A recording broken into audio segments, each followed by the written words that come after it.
कल भी थे, आज भी और आगे भी शहर की आवाम के साथ खड़े रहेंगे, इनके लिए लड़ेंगे, कानूनी लड़ाई लड़ेंगे। सरकार है, सीएम साहब पास जाए, पीएम साहब पास जाए, गृह मंत्री साहब पास जाए, तो इसका मतलब उड़ा के कुछ भी हो जाएगा क्या? संविधान है, कानून है, सबूत लगता, पुरावा लगता। या असल में इलेक्शन आ रहे हैं महाराष्ट्र में, लोकल बॉडी के मालेगांव को, मियां भाइयों को टारगेट करके ये वोट हासिल करना चाहते हैं, महाराष्ट्र का इलेक्शन जीतना चाहते, क्योंकि अभी जो बारिश हुई, जो किसान परेशान है, शेतकरी परेशान है, बीजेपी को, शिवसेना को लग रहा है हमारा सुपड़ा साफ होने वाला है। तो अब क्या करना? सीधी सी बात है, हिंदू मुसलमानों को लड़ाओ, बदनाम करो, वोट हासिल करो। इसके लिए सुमैया को स्पेशल सिक्योरिटी भी दी गई, इसलिए वो मालेगांव भी आता है, मुंबई जाता है, मस्जिदों के बाहर जाता है। ये धंधा उसका है, सिर्फ वो नफरत फैलाने का। राजनीति, आंदोलन, किसान, करप्शन, गरीबी, इन सभी मुद्दों पर आवाज उठाएगा अब तक न्यूज इंडिया। सत्ता के आगे जब भी सवाल कमजोर पड़ने लग जाए तो सवाल उठाने पड़ते हैं। बोल के लफ्ज आजाद है तेरे, बोल के सच जिंदा है अब तक। मालेगांव शहर में जन्म दाखिलों की जांच हो रही है।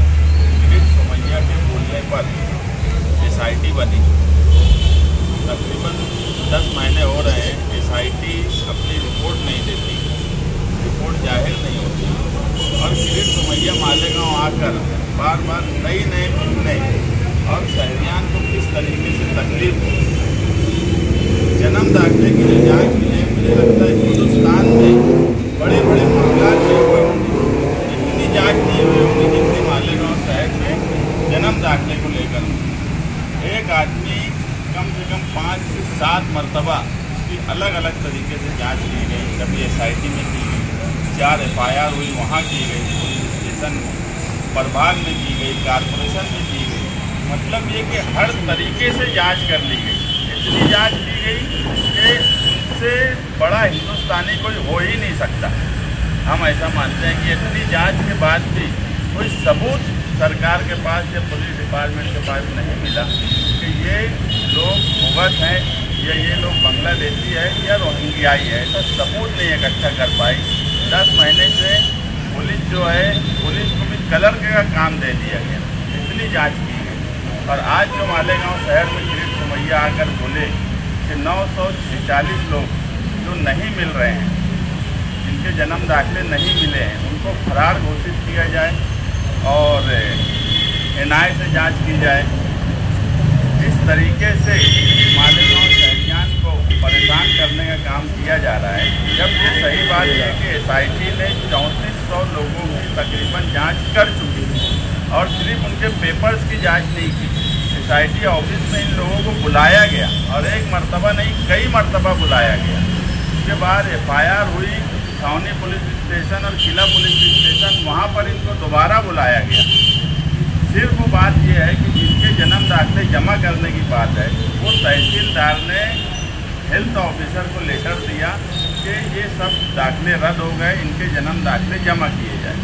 जन्म दाखिले में ऐसा है कि बहुत से जन्म दाखिले अगर मेरा बना है और अरीजा अब्दुल बाकी राशन वाला दिया है, तो वहाँ से नाम गया हेल्थ ऑफिसर को अब्दुल बाकी राशन वाले का, मेरा नहीं गया क्योंकि अरीजादार ये।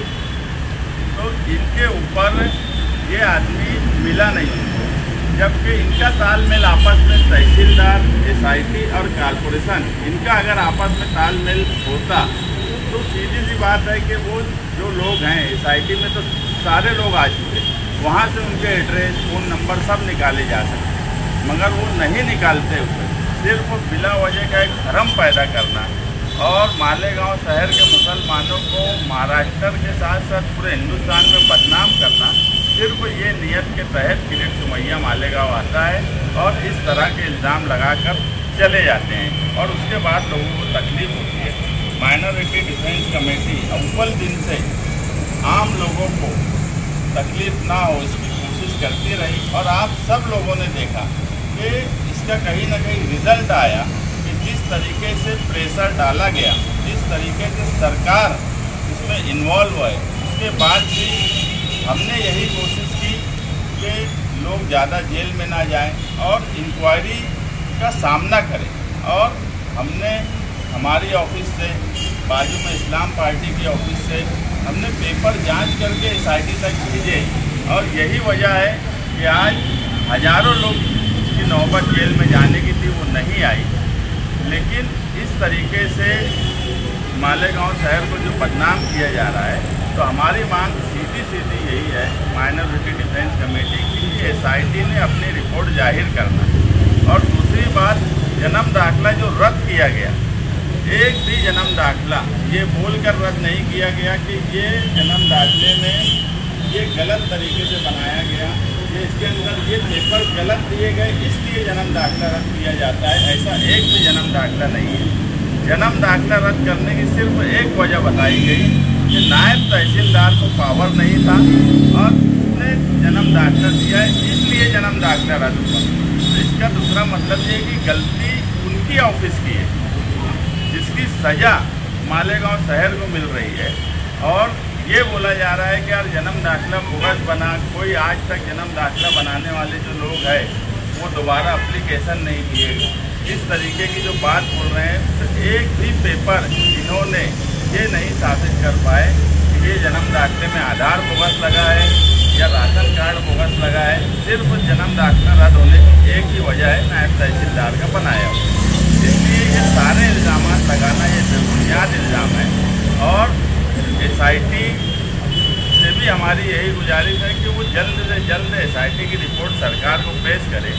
और हमारी खुद माइनॉरिटी डिफेंस कमेटी की अव्वल दिन से ये बात तय है कि जिस दिन SIT की रिपोर्ट पेश होंगी सरकार के पास और वो अवामी तौर पर रिपोर्ट जब आएगी, तो हम हर हाल में किरीट सोमैया के खिलाफ हाईकोर्ट में किरीट सोमैया के नाम से उसको पार्टी बना के हाईकोर्ट जाएंगे। SIT हुकूमत महाराष्ट्र ने बनाई और SIT का ऑर्डर हुआ, तो SIT के चीफ कौन थे? IPS ऑफिसर थे, नासिक रेंज के IG साहब थे, सदस्य सचिव मेंबर सेक्रेटरी कौन थे? मालेगांव शहर के एडिशनल SP भारती साहब कुछ समय तक थे और अभी हमारे एडिशनल SP साहब भी IPS है, वो उसके मेंबर सेक्रेटरी हैं। किरीट सोमैया को क्या इन लोगों पर भरोसा नहीं है क्या? 2 IPS ऑफिसर की निगरानी में SIT ने मुकम्मल इंक्वायरी की मालेगांव शहर के लोगों, जो SIT की रिपोर्ट या जो चार्जशीट कोर्ट के अंदर फाइल हुई अलग अलग CR में, कहीं पर भी इस बात का जिक्र नहीं है कि बांग्लादेशी या रोहिंग्या। तो झुट्टा कौन है? झुट्टा किरीट सोमैया है। सिर्फ मालेगांव शहर के अंदर मियाँ भाई लोग को कैसे परेशान करना, उसके लिए वो सबसे आता है। या तो सरकार ने SIT की रिपोर्ट आम कर देना चाहिए, डिक्लेयर करना चाहिए। अगर SIT ने जो चार्जशीट फाइल की, अगर उस पर भरोसा विश्वास नहीं है, तो ये जो बड़बड़ करता है, इसने अपनी सरकार को, जिस सरकार से डिमांड करके SIT बनवाई थी, उससे सवाल जवाब करना। यहाँ पर आकर सिर्फ मुसलमानों को टारगेट करना, मालेगांव शहर को टारगेट करने का काम किया जा रहा है। और किरीट सोमैया ने आज जो प्रेस कॉन्फ्रेंस में कहा कि वो लोगों ने नया एप्लीकेशन ही नहीं किया जन्म दाखिले के लिए, तो मेरा तो ये आरोप है कि मालेगांव म्युनिसिपल कॉर्पोरेशन के कमिश्नर, हेल्थ ऑफिसर और मालेगांव शहर के तहसीलदार, ये तीनों अधिकारी जानबूझकर सरकार के दबाव में काम कर रहे हैं। ये खुद नहीं चाहते ये मामला हल हो। सरकार जो बोलती है, जो स्क्रिप्ट लिख कर देती है, उस पर अमल करने का काम कमिश्नर, हेल्थ ऑफिसर और तहसीलदार करते हैं। जो जन्म मृत्यु विभाग में या प्रभाग अधिकारी हो या वो क्लर्क हो, कई लोग गए कि हमारा जन्म दाखला वापस ले गया, रद्द हो गया, हम नया एप्लीकेशन देना चाहते। अरे इनके अधिकारी एप्लीकेशन लेने के लिए टेबल नहीं लगाए, एप्लीकेशन ये नहीं ले रहे। और दोष मुसलमानों को देना, ये सिर्फ और सिर्फ मुसलमानों को बदनाम करना, टारगेट करने के लिए समझ आता है। और नहीं तो कमिश्नर ने कल ऐलान करना कि नए एप्लीकेशन लाओ, हम ये प्रोसीजर से जन्म दाखला देंगे। तहसीलदार ने ऐलान करना कि हम ऐसा एफिडेविट मानेंगे, या कोर्ट के माध्यम से जाओ। प्रोसीजर तो फॉलो करो, टेबल लगाओ, देखो कितने एप्लीकेशन आते हैं।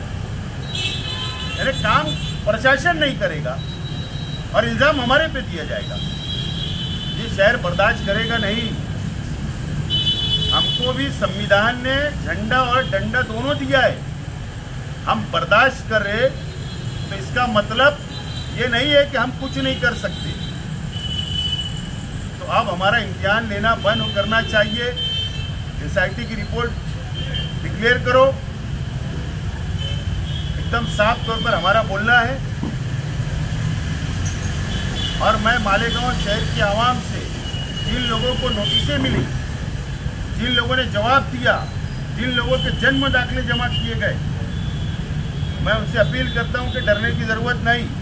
माइनॉरिटी डिफेंस कमेटी पहले दिन से आपके साथ खड़ी है, आज भी खड़ी है और कल भी खड़े रहेगी। और हम लोग इन लोगों से लड़ेंगे, कानूनी तौर से भी लड़ेंगे, जमहूरी तौर से रास्ते पे उतरना पड़े तो उतरेंगे, लेकिन अब इम्तिहान लेना बंद होना चाहिए।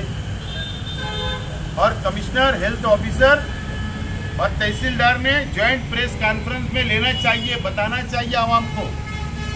सरकार के दबाव में ये तीनों अधिकारी काम कर रहे हैं, स्क्रिप्ट लिख के दी जाती है और उसके ऊपर ये लोग अमल करते हैं, ऐसा मेरा स्पष्ट आरोप है।